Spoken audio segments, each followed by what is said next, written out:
Hello and नमस्कार everyone. मैं हूं doctor Neha Tiwari. I hope you all are doing well.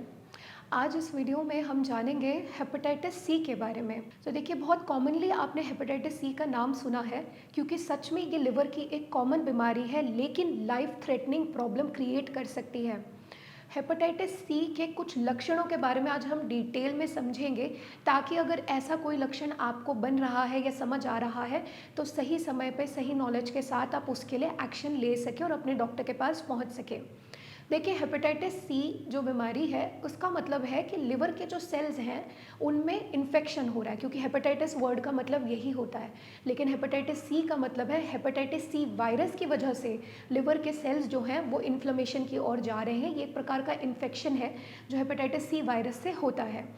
अब कुछ लोगों में जब ये वायरस आ जाता है, उनमें ये दिक्कत शुरू हो जाती है, तो 2 हफ्ते से लेकर 6 महीने के बीच में उनको सिम्टम्स बनते हैं और परसिस्ट करते हैं।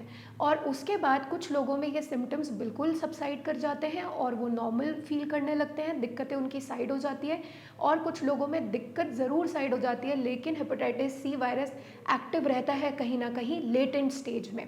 हेपेटाइटिस सी अगर किसी को हो गया है तो सबसे पहले जो वो लक्षणों को कैच करते हैं पेशेंट, जो समझ सकता है, वो ये होता है कि एंकल एरिया में एड़ी के आसपास सूजन फील हो सकती है, चेहरा पीला पड़ सकता है, आंखें पीली पड़ सकती हैं जिसे हम जॉन्डिस बोलते हैं, और डाइजेशन रिलेटेड दिक्कत हो सकती है, जैसे नोजिया बन सकता है, वॉमिटिंग हो सकती है, पेट में दर्द उठ सकता है।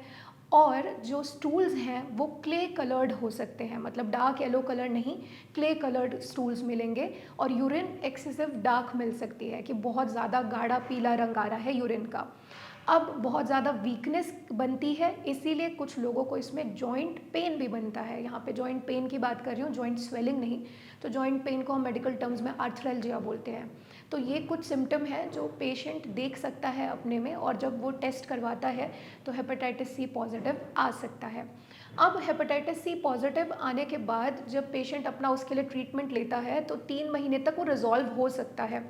अब अगर वो रिजॉल्व नहीं होता है तो बार बार लिवर में हेपेटाइटिस सी वायरस की वजह से इन्फेक्शन बनता है। अब कुछ दिन ठीक रहेगा पेशेंट, फिर दोबारा उसको वो इन्फेक्शन क्रिएट हो सकता है, तो सेम सिम्टम्स दोबारा से आना स्टार्ट हो सकते हैं। बार बार लिवर को चोट लगती है तो लिवर पहुंच जाता है CLD की ओर, जिसे हम बोलते हैं क्रोनिक लिवर डिजीज़। अब क्रोनिक लिवर डिजीज़ अगर किसी को स्टार्ट हो जाए तो मैंने पहले भी पिछले वीडियोस में समझाया है, फैटी लिवर पहले होता है, उसके बाद फाइब्रोसिस हो जाता है लिवर में, एंड देन लास्ट में सिरोसिस हो जाता है। यही पूरा जो पैटर्न है कि बीमारी एडवांस होती जा रही है, इसी को क्रोनिक लिवर डिजीज़ बोलते हैं। और ये कैंसर भी कर सकता है, लिवर कैंसर में भी कन्वर्ट हो सकता है, कुछ लोगों में ये पाया गया है। इसीलिए CLD ना हो, इसके लिए आपको जल्द से जल्द इसके लिए सही इलाज और सही खान पान का चयन करना पड़ता है। अगर CLD डिटेक्ट हो गया है तो फिर पेशेंट को एडवांस सिम्टम बनने लग जाते हैं, जैसे पेट में पानी भरना, जिसे हम असाइटिस बोलते हैं, पैरों में, आँखों के नीचे सूजन आना स्टार्ट हो जाना, इसके अलावा जॉन्डिस, जो कि मैं पहले भी बता चुकी हूँ, और मुंह के रास्ते चाहे खांसी में चाहे उल्टी में ब्लड आना, या फिर स्टूल्स में ब्लड आना, क्योंकि कुछ ऐसी नसें होती हैं जो ज़्यादा फूल जाती हैं और उनमें प्रेशर बढ़ने लगता है तो वो फट भी सकती हैं। तो इतना ज़्यादा घातक ये हो सकता है। तो अगर शुरुआत में ही इसका सही इलाज ले लिया जाए, ये सही से डिटेक्ट हो जाए और आप अपने खान पान में भी चेंजेस करें, तो आप इसे स्टार्टिंग में ही मैनेज कर सकते हैं।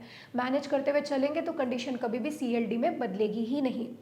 इसीलिए अगर आपको लिवर संबंधित कोई भी दिक्कत है, या जो लक्षण मैंने बताए इनमें से कोई लक्षण आप भी कॉम्बिनेशन में अपने बॉडी में फील कर पा रहे हैं, तो आप नीचे दिए गए नंबर पर संपर्क कर सकते हैं, हमारी टीम के साथ कनेक्ट कर सकते हैं और अपने लिए एक सही इलाज का चयन कर सकते हैं। हम मिलेंगे नेक्स्ट वीडियो में एक न्यू इन्फॉर्मेशन के साथ। तब तक आप सब अपना ख्याल रखिए। धन्यवाद।